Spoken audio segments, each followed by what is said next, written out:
नमस्कार, Aryabhata coaching classes में सभी बच्चों का स्वागत है। कक्षा 10 गणित के प्रश्नावली 2.2 के प्रश्न संख्या 1 को हल करेंगे। प्रश्नानुसार निम्न दी घात बहुपदों के शून्यंक ज्ञात कीजिए और शून्यंकों तथा गुणांकों के बीच के संबंध की सत्यता की जांच कीजिए। तो ये हमें द्विघात समीकरण दिया गया है, द्विघात बहुपद भी कहते हैं इसे। तो इस द्विघात बहुपद के हमें पहले शून्यंक ज्ञात करने हैं और उसके बाद में शून्यंक ज्ञात करने के बाद में उनके और गुणांकों के मध्य के संबंध की जो सत्यता की जांच करनी है। तो सबसे पहले हम इस द्विघात समीकरण को हल करते हैं। तो सबसे पहले इसका जो बेसिक कॉन्सेप्ट है वो ये होता है कि ये जो प्रथम और अंतिम जो पद है इसका जो गुणनफल है ये करके देखते हैं। सबसे पहले स्क्वायर यहां पर -8 गुणा x की घात 2। तो यहां पर x का गुणांक 1 है तो 1 को 8 से गुणा करेंगे तो 8 आ गया। ठीक है। अब जब किसी भी चर मान को हम गुणा करते हैं तो उसकी घातों का योग होता है। तो यहां पर क्या है, x की घात 2 है और यहां क्या है, यहां x की घात 0 है। तो x की घात 0 और 2 x की घात 2 हो जाएगा और प्लस और माइनस माइनस। तो प्रथम और अंतिम पद का जो गुणनफल आया है -8x की घात 2 आया है। ठीक है। अब उसके बाद में हम देखेंगे इस मध्य वाले पद को। मध्य वाला पद क्या है, -2x। अब -2x हम दो गुणनखंड लेंगे या दो संख्याओं का ऐसा अंतर लेंगे जिनका जो गुणनफल होना चाहिए वो हमारा प्रथम और अंतिम पद के बराबर होना चाहिए और जो उनका गुणनफल प्रथम और अंतिम पद के बराबर और योग जो हो या फिर उनका अंतर कितना होना चाहिए, मध्य पद के बराबर होना चाहिए। तो हम जो दो संख्या लेंगे वो अंतर 2 का होना चाहिए। तो 4 और 2 में अंतर 2 का है। ठीक है। उसके अलावा 6 और 4 में भी है, लेकिन इसका दोनों का गुणनफल कितना हो जाता है, 24 हो जाता है और इन दोनों का गुणनफल कितना होगा, 8 होगा। तो प्लस और माइनस माइनस हो जाएगा और x साथ में रहेगा। तो एक्स स्क्वायर माइनस यहां पर हम लेंगे प्लस माइनस के 4 है प्लस के 2 है और ये x बाहर है। ठीक है। उसके बाद में अंतिम जो संख्या है हमारी -8 इक्वल 0। अब ये दोनों संख्या जो हमने अंतर लिया है इन दोनों का गुणनफल तो किसके बराबर है, प्रथम और अंतिम पद के बराबर, क्योंकि साथ में x है और इन दोनों का जो योग है घटाएंगे तो -4 और +2 क्या हो जाएंगे, -2 हो जाएंगे। अब इन्हें हम कोष्टक से बाहर निकालते हैं, ब्रैकेट से। तो यहां पर ये हो जाएंगे, ये -4 को यहां पर x से गुणा करेंगे और ये प्लस का चिन्ह है तो प्लस माइनस माइनस हो जाएगा और -4 को हम गुणा करेंगे x से तो -4x। उसके बाद में यहां पर प्लस और प्लस है दोनों तो ये चिन्ह हमारा प्लस का रहेगा और 2 को x से गुणा करेंगे तो 2x और माइनस के 8 इक्वल 0। ठीक है। यहां तक क्लियर है। आगे हम इन दोनों संख्याओं में से और इन दोनों संख्याओं में से संख्याएं कॉमन लेते हैं। कॉमन लेने का मतलब यह होता है कि इन संख्याओं का गुणनखंड हम बाहर लेंगे और गुणनखंड वो होना चाहिए जो दोनों, जिस संख्या में से हम एक्स स्क्वायर और -4x में से कॉमन लेंगे तो वो दोनों का ही गुणनखंड होना चाहिए, मतलब दोनों के अंदर पूर्णतः भाग जाना चाहिए। तो एक्स स्क्वायर और -4x में केवल x का ही भाग जा रहा है, दोनों में x ही गुणनखंड है तो x हम बाहर ले लेंगे। इसमें से x की घात 1 बाहर ले लिया तो यहां पर x की घात 1 बचेगी। ठीक है। तो 1 लिखने की आवश्यकता नहीं है। अब ये कैसे, यहां पर जो x बचा है वो कैसे देखते हैं कि हमने कॉमन लिया किसमें से, x की घात 2 में से। कितना लिया, x लिया तो उसका भाग दे देते हैं। तो यहां पर ये जो सूत्र है x की घात m बटा, यहां देखो a की घात m बटा a की घात n, तो इसे हम कर देते हैं a की घात m माइनस n, जहां m का मान n से बड़ा होता है। ठीक है। तो यहां x की घात क्या हो जाएगी, x की घात 2 माइनस 1 हो जाएगा। तो x की घात कितना बचा, 1। ये हमारे पास में x की घात 1 बचा है। अगला है -4x में से हम कॉमन लेंगे x। तो एक घात यहां है, एक घात यहां है, कम हो गई एक घात, 0 घात बची। तो यहां क्या बचेगा, -4x की घात 0 बचा है। ठीक है।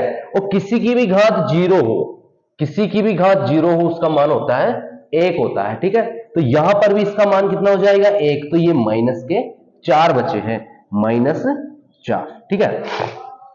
यहां आगे इन दोनों संख्याओं में से हम कॉमन लेंगे वो संख्या जिसका भाग 2x और -8 दोनों में पूरा पूरा जाता हो। तो 2 हमारे यहां पर कॉमन आ रहे हैं, प्लस के 2 कॉमन लेंगे हम। अब यहां पर विशेष ध्यान रखना है कि ये जो आने वाला कोष्टक है और ये कोष्टक समान होना चाहिए बिल्कुल। 2x कॉमन लिया तो x बचेगा और -8 में से हमने 2 कॉमन ले लिया तो 2 से विभाजित कर देंगे, -4, -4। ये वाला कोष्टक और ये वाला कोष्टक, इनके चिन्ह और दोनों के जो मान है वो बिल्कुल समान होने चाहिए, एकदम इनमें कोई अंतर नहीं होना चाहिए। अब हमारे पास में x + 2 एक मान ये हो गया और दोनों कोष्टकों में से एक ले लेंगे हम, x - 4, ठीक है। यहां तक हमने ले लिया है मान। उसके बाद में आगे हल करेंगे सवाल को हम।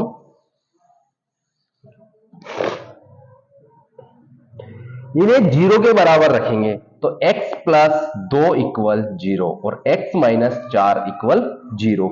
दोनों को 0 के बराबर रखा तो यहां से 2 का हम पक्षांतरण करेंगे उस तरफ, तो x बराबर ये -2 हो जाएंगे और यहां से -4 का पक्षांतरण करेंगे तो ये हो जाएंगे x बराबर +4। तो x की जो वैल्यू आई है -2 और 4, ठीक है। ये दो हमारे x के मान आए हैं, शून्यंक आए हैं।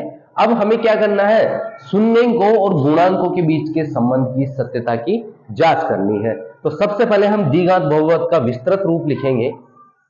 द्विघात बहुपद का विस्तृत रूप ax² + bx + c = 0। यहां समझिए आप कि यहां जो हम मान रखेंगे, जांच करेंगे तो किस प्रकार से, यहां a जो है ये है x² का गुणांक, x² का गुणांक। जो b है वह है x का गुणांक, x का गुणांक। और जो c है वो है अचर पद। ये हमारे तीनों मान हो गए। अब यहां से हम इस द्विघात समीकरण में से ये तीनों मान निकालेंगे, x² - के 2x और -8 = 0।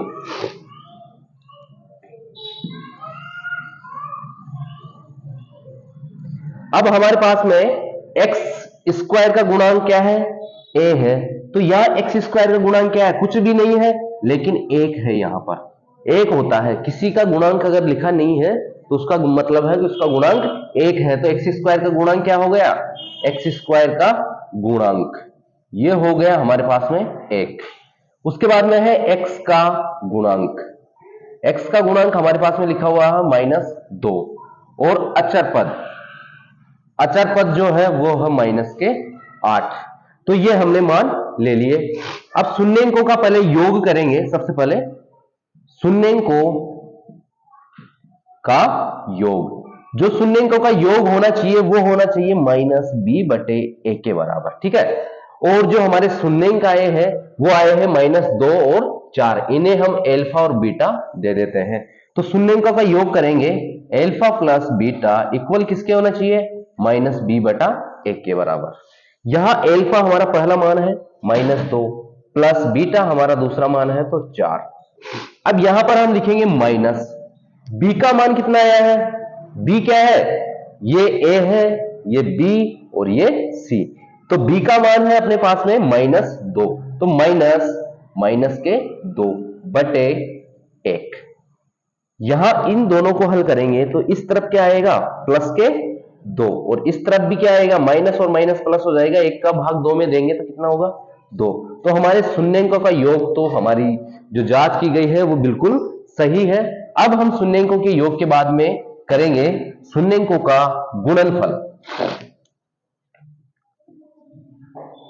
शून्यंकों का गुणनफल, शून्यंकों का जो गुणनफल होगा वो अल्फा गुणा बीटा बराबर c/a, इसके बराबर होना चाहिए, बराबर c/a के बराबर, ठीक है। अल्फा अपने पास में -2 गुणा बीटा का मान हम रखेंगे 4। c क्या है, c है अचर पद, तो अचर पद कितना है, माइनस के 8 अपॉन ए क्या है, एक्स स्क्वायर का गुणांक, तो ये हो गया हमारा 1। तो -8 इक्वल यहां 1 का भाग 8 में 8 बार और प्लस और माइनस माइनस, ये दोनों मान भी हमारे क्या है, बिल्कुल सही आए। अतः शून्यंकों